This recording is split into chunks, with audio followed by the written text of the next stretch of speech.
টঙ্গী নিবাসী মা বলেন কবুল বলছি, আলহামদুলিল্লাহ। বাবলু রে দেখতেছি না সকাল থেকে কি আমি কেমনে করবো ডাকেন তারে। বাবলু জি দাদা ভাই আমার কয়টা দিনের লেগে ছুটি দেন। আমার মনটা না একদম ভালো নেই, আমার শরীরটা একদমই ভালো নেই, কাজকে আমার একদম মন হইতেছে না। তুমি যা কি করতেছি? কেন তোমার সামনেও নিষেধ? না মানে বাড়ির কাজের লোক কাজ করতেছে, আর এই জায়গায় মালিকের বউ আইছে কোনো কারণ ছাড়া। কি কোনো হুকুম আছে নাকি?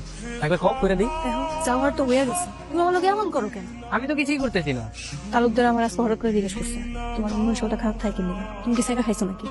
তুমি বুঝতেছো তালুকদার যদি একবার সন্দেহ করে তাহলে কি হইব? তাহলে আমি কি করবো? আমার প্রেমিকার দিক দিয়ে বিয়ে হয়ে গেছে, আমি কি মানে ওই গান ছেড়ে নাচবো নাকি? আমি কি তোমার মতো পাশান আমি? যদি এতই কষ্ট হয় তাহলে এনে পড়ে আসো কি লেগা? দূরে কোনো না চলে যাও, যতক্ষণ সামনে থাকবা ততক্ষণ তো কষ্ট লাগবে। মানে এখন বাড়ি থেকে তাড়াই দিতে চাইতেছো? ও মালিকের বউ না এখন তুমি? করো তোমার যা খুশি করো।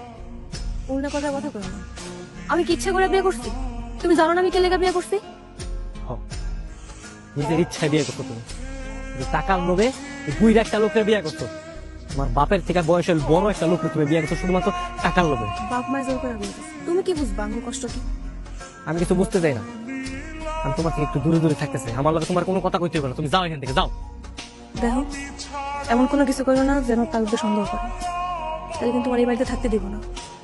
যদি নিজের ভালো চাও তাহলে ভালোভাবে চলাফেরা করো। আমার নিয়ে তোমার মতো মায়ের চিন্তা করার কোনো দরকার নেই, আমি অনেক ভালো আছি।